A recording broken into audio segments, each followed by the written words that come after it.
I have been sitting here at this with this thing.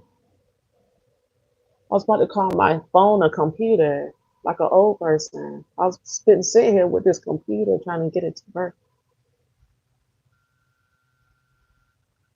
and I hope it's not.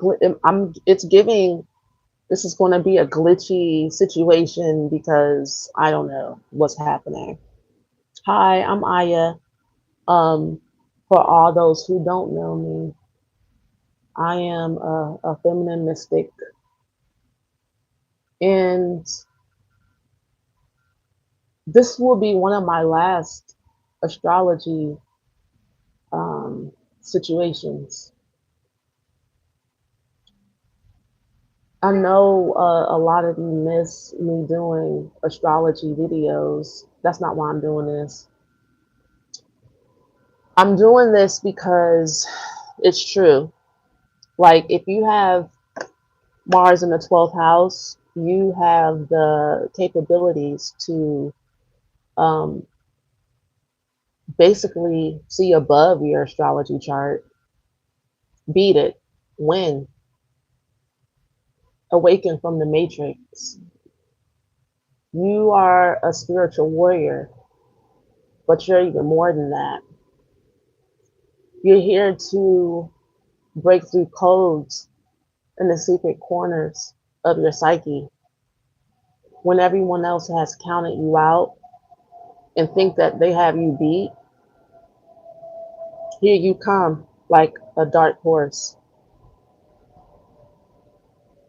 coming out swinging too, but not in a physical way. See, Mars in the 12th house is about the unseen realm, like fighting for your rights to be instinctual spiritually. And not too many people know what that means. You know, think of the spinning Sufis. Think of the the Aya fairies on the caves in India. Think of the Naditu priestess that dance wildly in funeral processions in wild ancient Egypt, right? Think of think of you dancing at midnight and conjuring up ancient spells and ghosts. Um, hello, I'm in the middle of speaking. I'm sorry. I wasn't paying attention to your hello. Hello. Okay. Just think of you being wild yet unknown, cracking codes through the matrix and blazing a trail that other people can't see that you're blazing for them. I feel like the things that I've been doing for 20 years, the road that I've been paving, other people are just now catching up to it. It's really hard to be ahead of your time. Because when you're first, you don't have any support. When you're first, you often walk alone, you know. And when you're alone, people think that you don't have any support, so they think that you're open season for being bullied. They think that you're a head case, to be snatched away in the middle of the night. But when you have Mars in the 12th house, you're never alone because you have goons in the spirit realm that are willing to fight for you, that are willing to stand up for you and will clear the way for you to be all of who and what you are. Breaking the codes in the matrix is about becoming a mystic, and there is no other way. It can get real physical, it can get real downright and dirty when it comes to your rights as a person to be exactly who you are in a family that tried to control you spiritually, emotionally, and they didn't want you to know your power. They called your power evil. They made you feel like the world was never going to accept you. So you might as well just stay here and do what we say, what we want, how we want, when we want. Because what they wanted was to siphon your power for themselves. Because you are so powerful that the underworld and then the the people on the earth, your family, the family systems, communities use your energy to move around the world, and they'll use your image, they'll use your wisdom, they'll um, scrimmage and scrape everything about you and pretend like it's who they are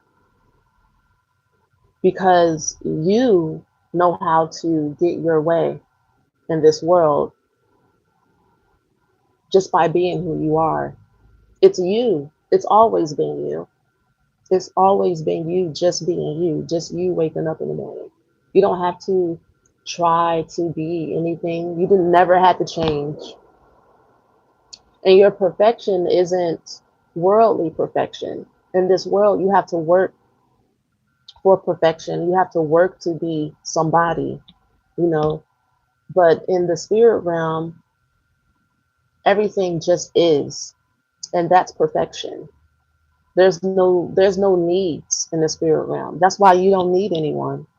That's why you can walk alone and just talk your talk, walk your walk, and be exactly who you think you are, right? And everybody probably wonders how you're capable of doing that because they saw you have no support. They saw you have no one. They saw you as no one. They made you feel like you're nobody to them. And the truth is that you're everything, and you've always known that, and you've never shied away from it. You just may not have been the loudest person in the room. You may not have been, you know, the most outspoken all the time. Because something about Mars in the 12th house kind of physically ties you up from being too forceful in the physical realm. You come across as a gentle soul and maybe even autistic on the spectrum, you know. Um, Yet you're capable of embodying the highest level of intelligence, which is love. The love that you have within you is what the demons have been scouring the earth for. They want to know how you know how to be so powerful, how you know when to turn left, when to turn right, how you know what people are about to do just in time to escape death. They want to know. They want to know how you are able to take so much pain but show up enlightened with so much joy. They really, really want to know. You have everybody curious. And when they focus in on you, it transforms them. It makes them think. It makes them wonder. It makes them concentrate on something other than the media and what they're being programmed to think and believe. It helps them become free. You free the masses. It makes me want to cry.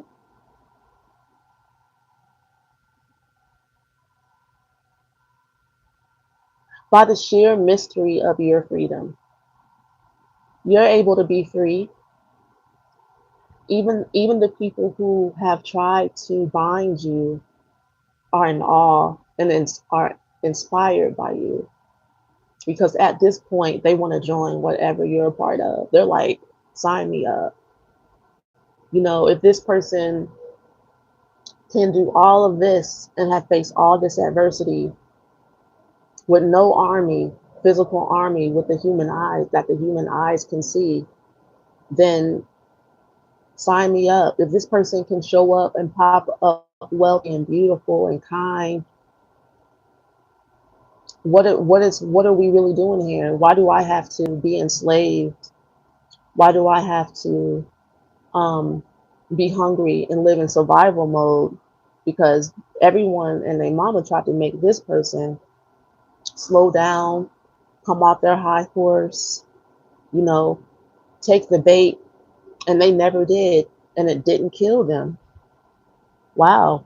Because usually what happens with people of this cloth, they make an example out of you, you know, because you get in the forefront a lot of times. If you are in the spotlight, but Mars in the 12th house is really cunning because you stayed out of the spotlight on purpose, just so that on a spiritual molecular level, you can make the changes that need to be made in the matrix. How the unified consciousness works is that when one person changes something, it changes everyone on a cellular level. It changes everything. Not everything has to be so big, but it can still be an atomic boom in the mind because we all have one mind.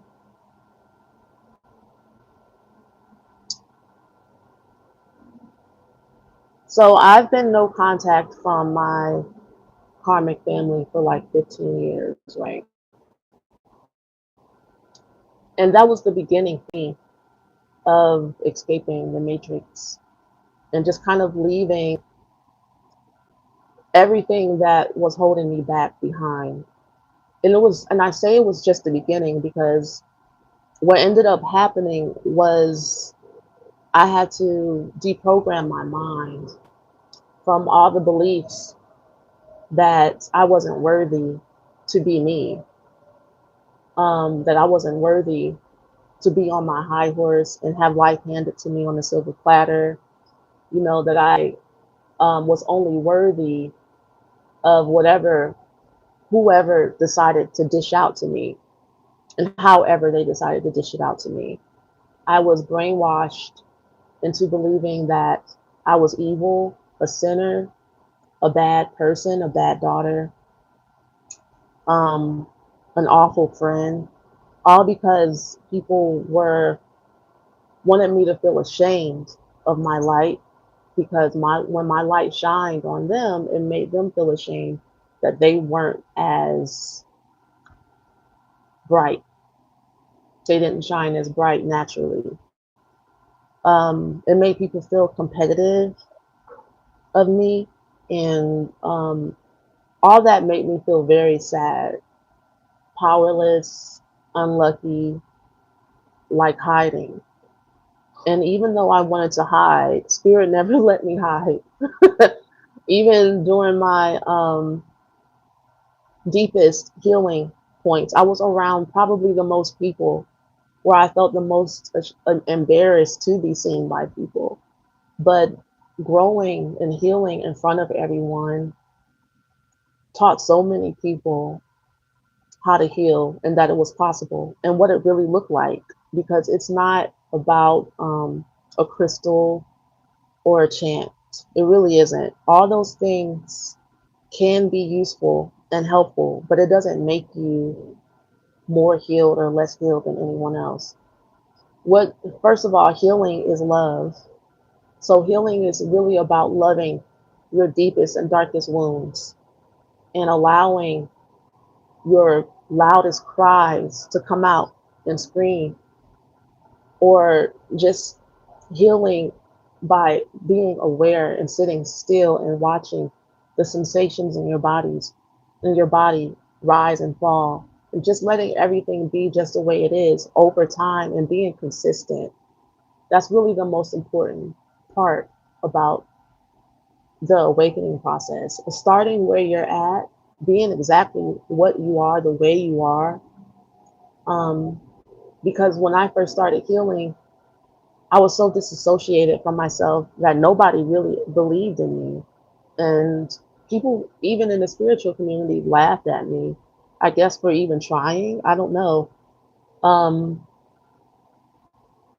believe that whenever I come around, if someone isn't confident in themselves, or like if there's insecurity in you, for some reason, how my light's set up, it shines a light on it, on the holes in your confidence. Because even when I'm down bad, there's something about me where I'm still able to hold my head up high.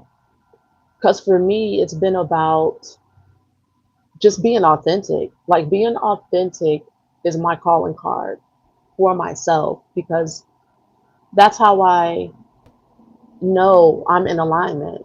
It doesn't even really matter how I'm being authentic.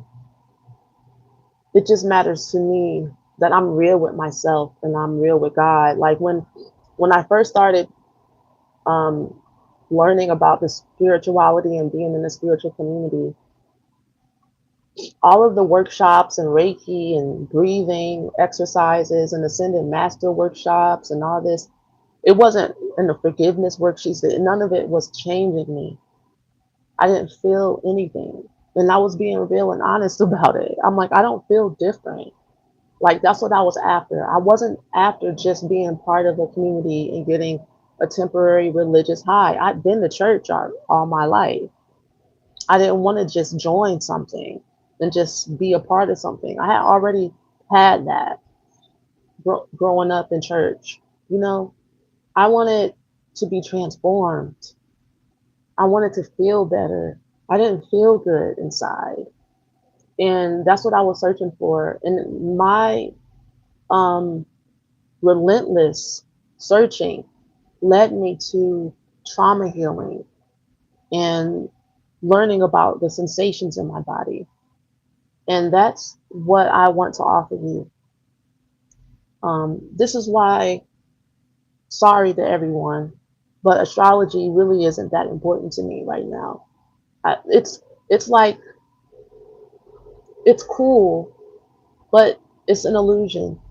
It's a part of a story that you can either keep or let go. It can be useful or it could be harmful, but none of it's true, especially the negative parts, because all that all of us are, everything that we are, is light and love and joy and peace. And sorry to everyone who feels like that's too simple, but if you really want to alchemize your energy, then you have to have a base, and then you have to have the highest level that you want to achieve.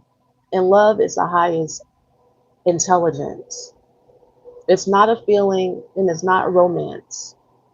It's not a story. It's in all of life. It's the eternity within you, because you are an eternal being. So you don't have to try to be love, because God has given that gift to you freely. You just have to unblock your sight from seeing it. Because if you're not aware of it and you can't feel it, then for the human body, like mind connection and your nervous system, it's not real to you. So that's why people feel like love is a joke or just saying that word or whatever. But it just is. It just is. And so when we're talking about trauma healing and soul retrieval, we're really talking about being loving to your shadow that most of the time we are taught to hate. And that's why the shadow exists, because we pushed it down and said that it's unlovable. But we negotiate that relationship, and we say, no, I would like to rethink and retract those statements. And I would like to show you how lovable you are by loving you, loving myself just the way I am right now in this very moment at my lowest points. And then those parts of you miraculously are able to rise and meet you and even exceed your expectations of what you can do and what you can become when those parts actually drink up in that beautiful energy and that type of attention and that type of safe space. Okay. So I do have 4 modalities up now in the membership and in the Patreon, which you can find in my description, of how you can focus in and hone in on your joy, your peace, your happiness on a daily basis, because you have to be consistent. Healing isn't about being focused on how awful you feel every day and how bad your life was and your childhood was. Eventually, you have to move on from being a person that needs healing to a person that is healed, or that is okay. You know what I'm saying? Like, after like 15 years of going no contact, I had to reach a point to where I don't feel guilty for surviving or making it out of that situation, of those mindsets that I have to be a slave to everyone else and give away my energy with without getting anything in return, or being just treated like crap, um, for wanting to be myself, you know, feeling like I'm a disloyal person for not protecting the narcissist wounds in the family. I don't have to co-sign and enable energies that aren't really a part of my inner constitution. So I had to give up titles and relationships like daughter, sister, cousin. Like, I had to give all that up because I'm not loyal to the same things that they're loyal to. I refuse to sit on the phone and gossip and cause turmoil and separation with people who I love, who I say I love. I'm not going to call something love that's not love. I'm not going to call something that causes separation love. I'm not in denial. And I'm not going to be loyal to being in denial. That's what causes the disorders and personality issues and all this, and the rage, breaking your own boundaries, breaking other people's boundaries, being codependent. When you love yourself, you stand up for yourself, because love isn't weak and vulnerable.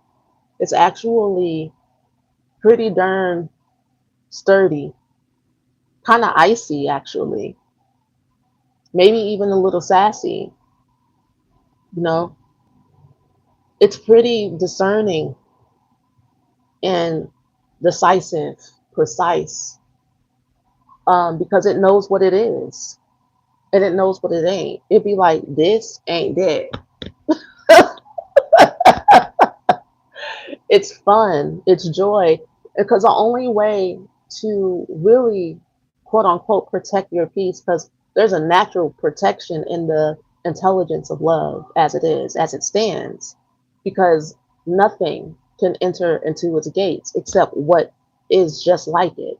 So when you really truly are embodying that type of intelligence, you don't mind letting things that don't match that energy go your own way, go their own way. You go this way and I'll go that way. It's okay. Like, you stop trying to fight to be abused, just literally fighting for your life for people to treat you bad. You give that up. You're like, and then when you finally realize that's what you're doing, you're like, I'm not doing this anymore. It's a series of those types of decisions, and then your ego screaming and crying and hollering like a toddler, you know, when you ask them, "Hey, don't put your finger in the socket." It's like, no, that's the ego. nonsensical. Like you'd be like, okay, you're weird. You don't know this, but let me tell you a secret. You're gonna hurt yourself if you keep that up. And it's like, I don't care. I want to do it. It's mine. You're like, okay, girl. Well, I don't want to. I'm not taking time out of my life to take your crazy self to the hospital. And so you kind of have to talk to yourself that way. It's like, ma'am, do you want to continue to drive yourself crazy? And like, how long do you think this is going to last? Because I literally could be doing something else, you know? But yeah, for these types of conversations and more, like trauma healing sessions and just things I don't want to talk about on these YouTube streets, join my Patreon and YouTube membership, and I'll holler. Peace.